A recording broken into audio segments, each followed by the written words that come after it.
नमस्कार, आप देख रहे हैं सचाड़ी न्यूज। योगी आदित्यनाथ ने विपक्षी कहा कि कुछ लोग प्रदेश के साथ सौदेबाजी करते हैं।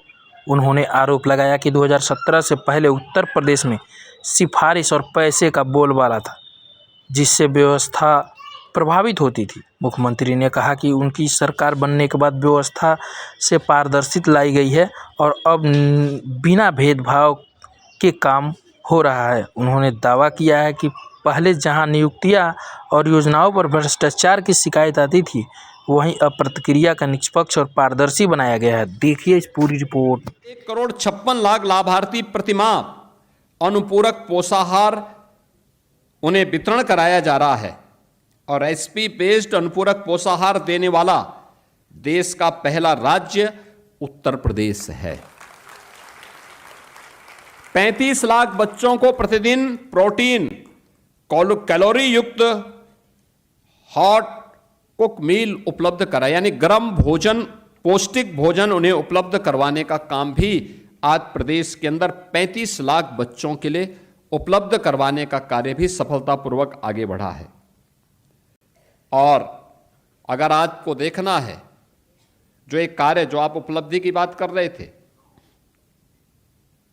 जिनके बारे में मैंने भी और हमारे दोनों मंत्रियों ने भी अभी बात कही है, क्या ये 17 के पहले संभव था? नहीं, क्योंकि 17 के पहले तो जो ये पोषाहार था ना, इसका वितरण कौन करता था? उत्तर भारत का जो सबसे बड़ा शराब माफिया था, उसको सरकार ने पैसा लेकर के ठेका दे रखा था और वही तय करता था, वही ये तय करता था। मैं बहुचक था जब 17 में सरकार बनी, तो मैं इस बात को लेकर के बहुचक था कि जो सबसे बड़ा शराब माफिया है वह महिला और बाल विकास विभाग में भी घुसा हुआ है।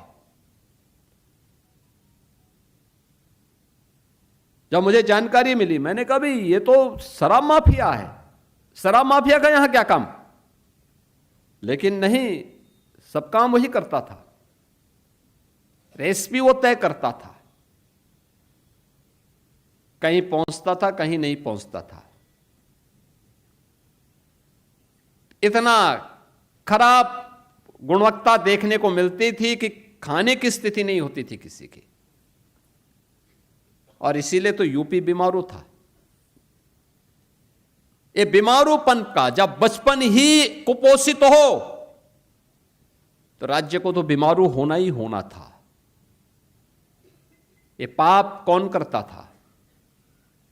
ये लोग वही पाप करने वाले लोग हैं जो जाति के नाम पे समाज को बांट करके समाज की सुरक्षा में भी सेंध लगाने का काम करते हैं और बच्चों और कुपोषित माताओं के पोषाहार पर भी डकैती डालने का काम करते थे।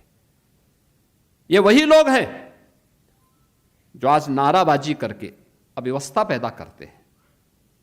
आप सोचो ना, एक तरफ इन बच्चों और कुपोषित माताओं के पोषाहार पर, उनके पुष्टाहार पर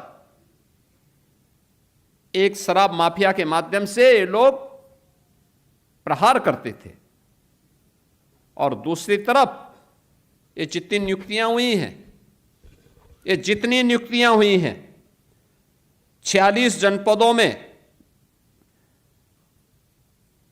754 नवचयनित आंगनबाड़ी कार्यकर्तियों को आज नियुक्ति पत्र वितरण किया जा रहा है। 44 जनपदों में 17,686, डाटा देखें ना कितना बड़ा नंबर है, 17,786 ये नियुक्ति पत्र वितरण का कार्यक्रम आज संपन्न हो रहा है। 17,686 और 754 नवचयनित आंगनबाड़ी कार्यकर्तियों का चयन हो रहा है।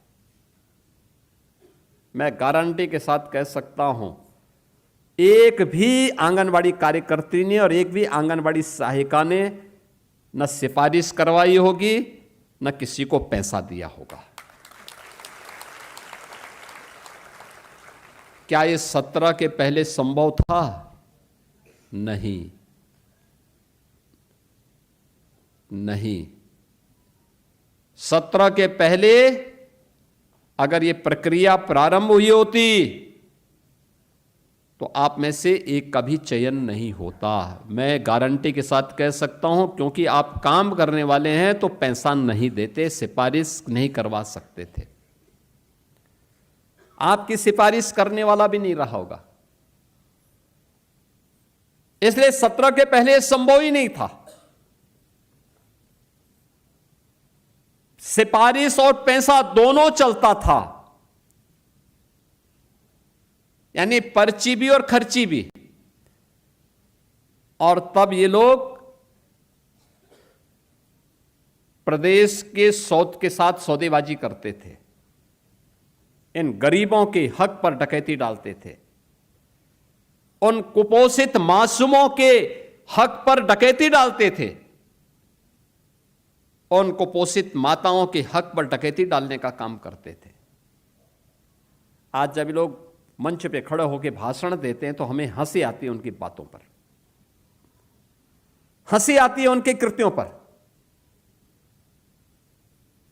ऐसा नहीं कि नियुक्ति पत्र पहली बार हो रहा है। गत वर्ष भी हम लोगों ने 19,424, याद रखना, 19,424 आंगनबाड़ी कार्यकर्तियों को और 3,077 सहायक आंगनबाड़ी कार्यकर्तियों को हम लोगों ने नियुक्ति पत्र वितरित किए थे, और एक भी जगह शिकायत नहीं आई थी।